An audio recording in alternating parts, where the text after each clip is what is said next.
Jumpa lagi sahabat SDP, saya menerima pertanyaan terkait dengan mengapa sekolah masih memberikan atau mengajarkan mata pelajaran yang tidak penting.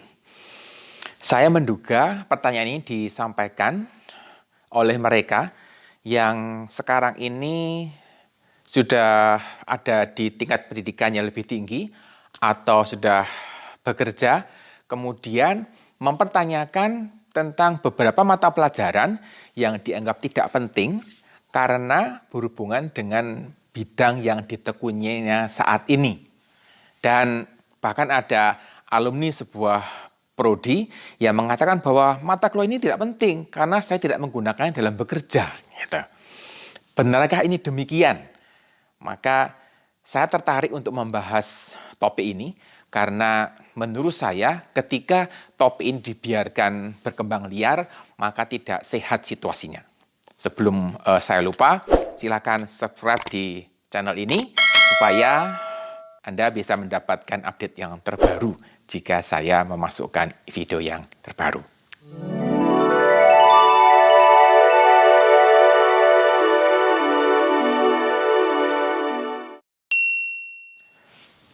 Mengapa ada sekolah? Pertanyaannya klasik, sederhana, tapi juga tidak mudah dijawab. Menurut saya, sekolah disediakan supaya setiap orang bisa belajar secara terstruktur. Karena seringkali ketika belajar sendiri, kita tidak bisa belajar dengan terstruktur dan sekolah menyediakan bagian yang kita bisa ikuti supaya kita bisa belajar dengan terstruktur. Yang kedua, terkait dengan semacam sebuah standar terkait dengan pengetahuan dan keterampilan. Maka beberapa bahkan banyak tempat bekerja meminta ijazah karena ada semacam standar yang diinginkan. Lalu juga terkait dengan supaya setiap orang punya wawasan terhadap bidang apa yang akan ditekuninya, bidang apa yang akan diminatinya, bidang apa yang akan menjadi bagian dalam pekerjaannya di masa yang akan datang. Secara umum, pendidikan atau sekolah memulai dari hal yang bersifat luas, bersifat umum, kemudian mulai difokuskan secara perlahan yang kita biasa sebut sebagai sebuah spesialisasi. Kelompok bermain atau playgroup misalnya, maka fokusnya adalah bermain. Ketika ada playgroup yang mengajarkan mata pelajaran tertentu, maka bukan lagi playgroup namanya atau kelompok bermain. Di TK, anak dipersiapkan untuk masuk iklim belajar di sekolah, misalnya belajar untuk taat aturan, belajar untuk disiplin, belajar untuk tertib, dan sebagainya. Tentu saja di TK tidak mungkin seorang anak akan diajarkan tentang hukum penawaran dan permintaan di dalam teori ekonomi, atau belajar tentang konsep momentum di fisika, atau hal yang lain. Karena memang ada tahap tertentu yang harus dilewati buat anak untuk bisa masuk ke sekolah yang selanjutnya. Di level SD, seorang anak mulai ditunjukkan berbagai macam bidang yang dapat ditekuni melalui berbagai macam pelajaran yang diberikan, seperti sejarah, IPA, ITS, bahasa, matematika, keterampilan tangan, dan sebagainya. Semuanya ini dengan ide adalah membangun konsep dasar gitu ya, yang dapat dipakai untuk jenjang berikutnya. Jadi satu guru mengajar semua mata pelajaran. Namanya juga sekolah dasar gitu ya. Kalau dalam bahasa Inggris namanya elementary school. Kalau dalam bahasa Finlandia namanya peruskoulu. Perus itu basicnya, koulu itu sekolah begitu. Sehingga sekolah dasar, elementary school, peruskoulu, semuanya berfokus pada hal-hal yang mendasar yang dapat dipakai anak disiapkan untuk masuk ke jenjang sekolah yang berikutnya. Di tingkat SMP, anak mulai belajar hal yang sifatnya lebih spesifik, sehingga ITS mulai dipecah dua, gitu ya. Ada yang belajar geografi, ada yang belajar tentang ekonomi. Di IPA mereka belajar fisika dan biologi secara terpisah, dan rata-rata satu mata pelajaran diajarkan oleh satu guru, sehingga pengajarnya pun menjadi lebih spesifik, pengajarnya pun juga lebih lebih ahli begitu ya. Tapi bukan dalam arti saya menafikan guru SD yang mengajar semuanya. Menurut saya guru SD itu guru yang hebat karena mengajar semua mata pelajaran dan harus bisa mengerti semuanya. Ketika seorang anak menyelesaikan tingkat SMP, maka jalurnya ada dua gitu ya. Mau masuk jalur SMK yang sangat spesifik, sudah sangat fokus terkait dengan bidang yang akan ditekuni, terkait dengan bidang pekerjaan di masa yang akan datang. Mereka memilih jalur SMA, maka di kelas 2 rata-rata mereka akan mulai memilih masuk ke jalur IPA atau IPS. Seharusnya pemilihan ini didasarkan pada minat, pada bidang apa yang menarik, dan juga dihubungkan dengan pekerjaan yang akan ditekuninya nanti di masa yang akan datang. Permasalahannya adalah pemilihan IPA atau IPS di tingkat SMA saat ini sangat dipengaruhi oleh prestis yang ada di masyarakat, yang mengatakan bahwa anak IPA itu rajin, anak IPA itu berkualitas, anak IPA itu dipersepsikan pandai, sedangkan anak IPS dipersepsikan sebaliknya, gitu ya. Saya sebenarnya tidak tega untuk mengungkapkannya. Kemudian padatnya kurikulum di tingkat SMA juga membuat materi yang disampaikan di tingkat SMA ini itu overlap, numpuk begitu ya, dengan materi tahun pertama di kuliah. Saya hanya merasa bahwa ini merupakan sesuatu yang tidak efisien.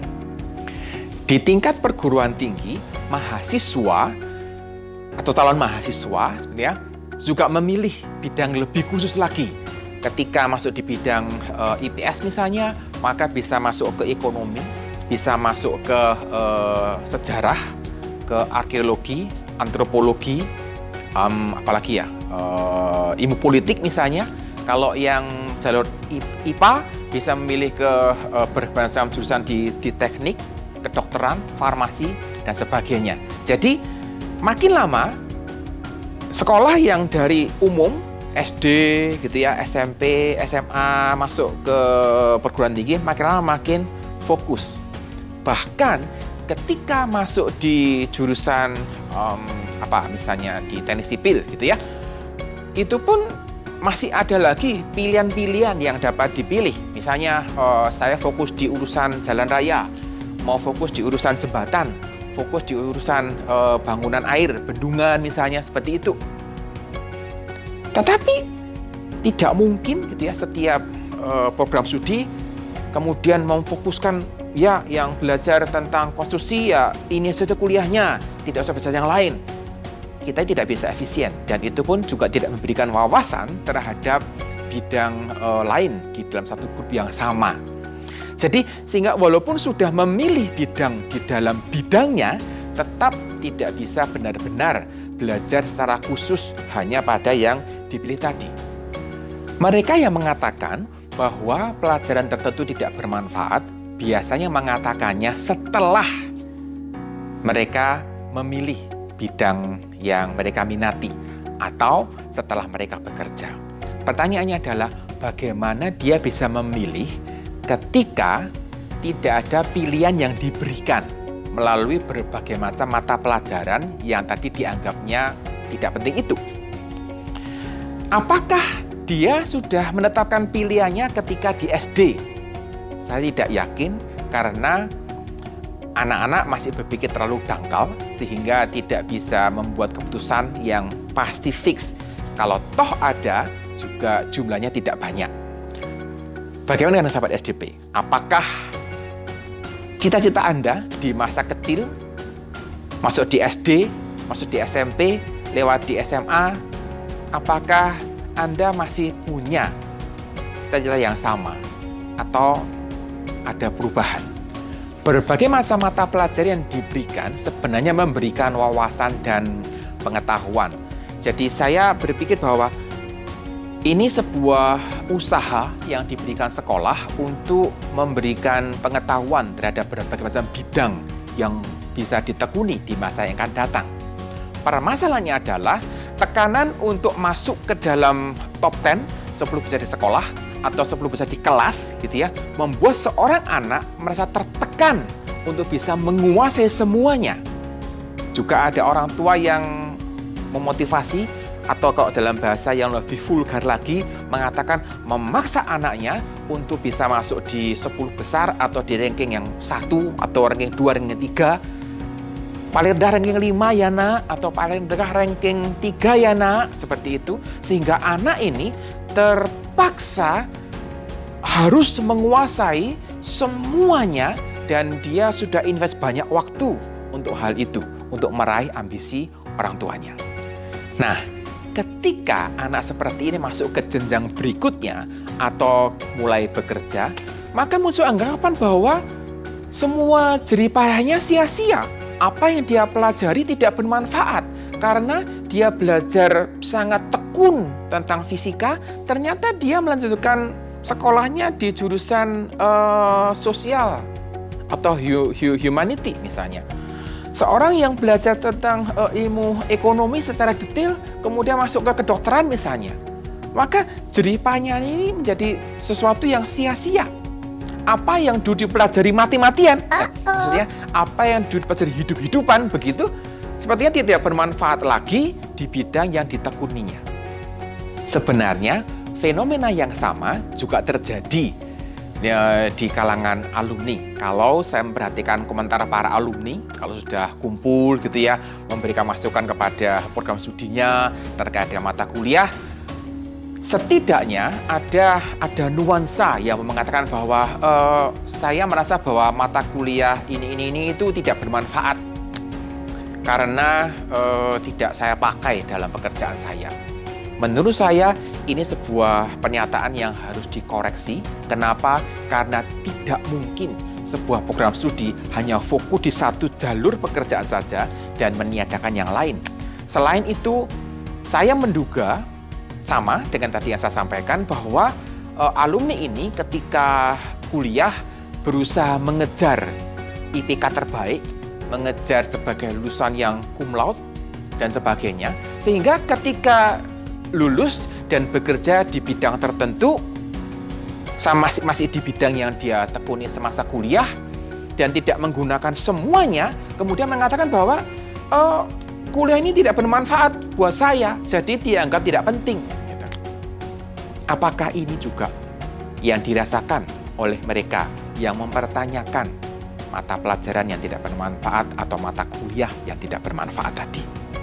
Sebagai sebuah refleksi, sudahkah Anda berterima kasih kepada guru atau dosen yang memberikan wawasan untuk Anda bisa memilih bidang tertentu yang akan ditekuni, bidang tertentu yang akan dipelajari lebih dalam lagi, atau hal yang akan dipakai dalam bekerja nanti?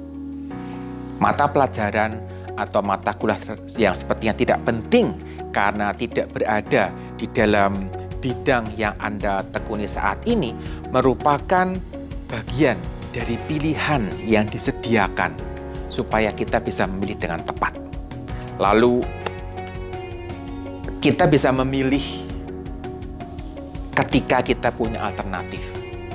Bagaimana jadinya jika kita sekolah dan kita tidak pernah punya pilihan? Artinya sekolah masuk di SD, semua langsung diarahkan ke jalur ilmu sosial. Atau semua langsung diarahkan ke jalur ilmu sains misalnya. Tanpa ada pilihan di antara keduanya. Menurut saya ini juga bukan sesuatu yang bijak. Ini pendapat saya. Kita bisa punya pendapat yang berbeda. Tetapi bukankah pendapat yang berbeda bisa saling melengkapi?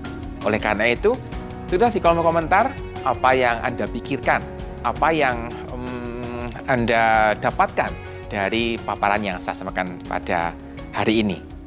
Sampai jumpa, kita ketemu lagi di bahasan yang berbeda.